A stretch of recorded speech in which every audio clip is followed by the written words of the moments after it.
Hi friends, ഇന്ന് നമുക്ക് അയല നല്ല അടിപൊളി ടേസ്റ്റിൽ എങ്ങനെയാണ് പൊരിച്ചെടുക്കാൻ നോക്കാം.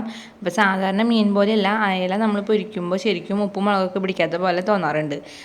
അപ്പോൾ ഈ ഒരു രീതിയിൽ നമ്മൾ അയല പൊരിച്ചെടുക്കുകയാണെന്നുണ്ടെങ്കിൽ ശരിക്കും ഉപ്പും മുളകൊക്കെ പിടിച്ച് നല്ല ടേസ്റ്റായിട്ട് തന്നെ നമുക്ക് കിട്ടും. ഇപ്പോൾ ഞാനിവിടെ 3 അയല നന്നായി വൃത്തിയാക്കിയതിന് ശേഷം നന്നായി കഴുകി ഇങ്ങനെ വരഞ്ഞ് വെച്ചിട്ടുണ്ട്. ഇനി നമുക്ക് മിക്സിയുടെ ചെറിയ ജാർ എടുക്കാം. ഇതിലേക്ക് ഒരു ചെറിയ കഷ്ണം ഇഞ്ചി ഇതുപോലെ ചെറുതാക്കി കട്ട് ചെയ്തിട്ട് ഇട്ട് കൊടുക്കാം, പെട്ടെന്നൊന്ന് അരഞ്ഞ് കിട്ടാൻ വേണ്ടിയിട്ട്.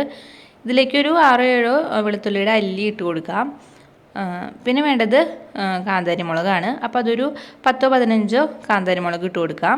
അപ്പോൾ കാന്താരിമുളക് വരുമ്പോൾ നല്ലൊരു എരിവും മണവും ടേസ്റ്റൊക്കെയാണ് ഉണ്ടാവുക. പിന്നെ ഇതിലേക്ക് കുറച്ച് വെള്ളം കൂടി ഒഴിച്ചിട്ട് നല്ല പേസ്റ്റ് പോലെ ഇതൊന്ന് അരച്ചെടുക്കാം. ഇനി ഞാനിവിടെ ഒരു ചട്ടി എടുത്തിട്ടുണ്ട്. ഇതിലേക്ക് 1 ടീസ്പൂൺ മഞ്ഞൾപ്പൊടി ഇട്ട് കൊടുക്കുന്നുണ്ട്. പിന്നെ ഒരു 1.5 ടേബിൾ സ്പൂൺ മുളക് പൊടി ഇട്ട് കൊടുക്കാം. പിന്നെ ഒരു 1/2 ടീസ്പൂൺ കുരുമുളക് പൊടി, 1/2 ടീസ്പൂൺ മല്ലിപ്പൊടിയും കൂടി ഇട്ട് കൊടുക്കാം.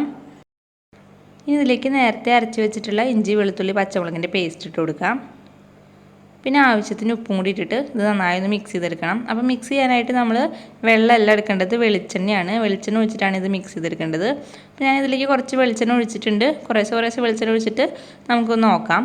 പിന്നെ നമുക്കിതിലേക്ക് 1 ടീസ്പൂണോളം ചെറുനാരങ്ങ നീരും കൂടി വേണം. അപ്പോൾ അതും കൂടി ഒഴിച്ച് കൊടുത്തിട്ട് നമുക്കിത് നന്നായി മിക്സ് ചെയ്തെടുക്കാം.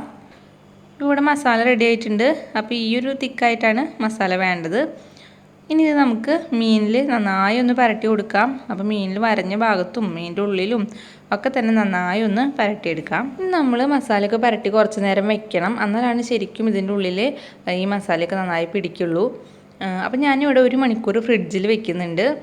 അപ്പോൾ ഫ്രിഡ്ജിൽ വെച്ചിട്ട് പിന്നെ നമ്മൾ മീൻ വറക്കാൻ എടുക്കുമ്പോൾ 1/2 മണിക്കൂർ മുന്നെങ്കിലും പുറത്തെടുത്ത് വെക്കണം, അല്ലെങ്കിൽ ഈ മസാലയൊക്കെ ആകെ കട്ട പിടിച്ചിട്ടാവും ഇരിക്കുന്നുണ്ടാവുക. അപ്പോൾ നമുക്ക് ശരിക്കും വറുത്തെടുക്കാനായിട്ട് പറ്റില്ല.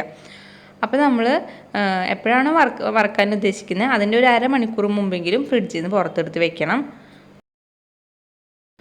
ഇനി നമുക്കൊരു പാനിൽ വെളിച്ചെണ്ണ ഒഴിച്ച് കൊടുക്കാം. അപ്പോൾ വെളിച്ചെണ്ണയിലാണ് ഞാനിത് മൊത്തം ചെയ്യുന്നത്.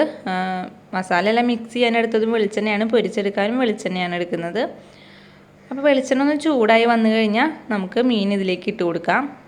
അപ്പോൾ ഇട്ട വഴിക്ക് നമ്മൾ അപ്പം തന്നെ തിരിച്ചിടാനോ നീക്കി കൊടുക്കാനോ ഒന്നും ചെയ്യരുത്. അപ്പോൾ ആ മസാലയൊക്കെ മീനിൽ നിന്ന് വിട്ടു പോവും. കുറച്ച് നേരം അങ്ങനെയൊക്കെ എടുക്കട്ടെ, ഒരു മീഡിയം ഫ്ലെയിമിൽ വെച്ച് കൊടുത്താൽ മതി. ഇപ്പോൾ മീനിൻ്റെ ഒരു ഭാഗം ഏകദേശം ആയിട്ടുണ്ട്. നമുക്ക് തിരിച്ചിട്ട് കൊടുക്കാം. അപ്പോൾ അങ്ങനെ ആകുമ്പോൾ ആ ഭാഗത്ത് മസാല ഒന്നും തന്നെ പോയിട്ടുണ്ടാവില്ല, അതുമ്പോൾ തന്നെ പിടിച്ചിട്ടിരിക്കുന്നുണ്ടാവും. അപ്പോൾ തിരിച്ചിട്ട് കഴിഞ്ഞാലും ഒരു മീഡിയം ഫ്ലെയിമിൽ വെച്ച് തന്നെ ഫ്രൈ ചെയ്തെടുത്താൽ മതിയാവും, എന്നാലാണ് അതിൻ്റെ ഉൾഭാഗമൊക്കെ വെന്ത് വരുള്ളൂ. നമുക്ക് കുറച്ച് കറിവേപ്പില ഇതിൻ്റെ മേലെ ഇട്ട് കൊടുക്കാം. അപ്പോൾ നല്ലൊരു മണമാണ് ഉണ്ടാവുക. ഇപ്പം മീനിൻ്റെ 2 സൈഡും നന്നായി ഫ്രൈ ആയി വന്നിട്ടുണ്ട്. ഇത്ര മതിയാവും. നമുക്കിനിത് പാനിൽ നിന്ന് എടുക്കാം. അപ്പോൾ നിങ്ങൾ ഇതുവരെയ്ക്കും ഈ ഒരു രീതിയിൽ മീൻ പൊരിച്ച് നോക്കിയിട്ടില്ലെങ്കിൽ, അതായത് അയല പൊരിച്ച് നോക്കിയിട്ടില്ലെങ്കിൽ, അയല മാത്രമല്ല ഏത് മീൻ വേണമെങ്കിലും ഈ ഒരു രീതിയിൽ പൊരിച്ച് നോക്കാം. പക്ഷേ അയല ഈ ഒരു രീതിയിൽ പൊരിച്ചെടുക്കുമ്പോൾ ഉള്ളിലെല്ലാം മസാലയൊക്കെ പിടിച്ച് നല്ല ടേസ്റ്റാണ് കഴിക്കാനായിട്ട്. അപ്പോൾ ഇതുപോലെ നിങ്ങൾ ഇതുവരെയ്ക്കും ട്രൈ ചെയ്തിട്ടില്ലെങ്കിൽ ഒന്ന് ട്രൈ ചെയ്ത് നോക്കുക. എന്നിട്ട് നിങ്ങളുടെ അഭിപ്രായങ്ങൾ എന്നെ കമൻസ് ആയിട്ട് അറിയിക്കുക. പിന്നെ ഈ വീഡിയോ ഇഷ്ടപ്പെട്ടാൽ ലൈക്ക് ചെയ്യാനും ഷെയർ ചെയ്യാനും മറക്കരുത്. പിന്നെ ഈ ചാനൽ പുതിയതായിട്ടാണ് നിങ്ങൾ കാണുന്നതെങ്കിൽ പ്ലീസ് ചാനൽ ഒന്ന് സബ്സ്ക്രൈബ് ചെയ്യണേ.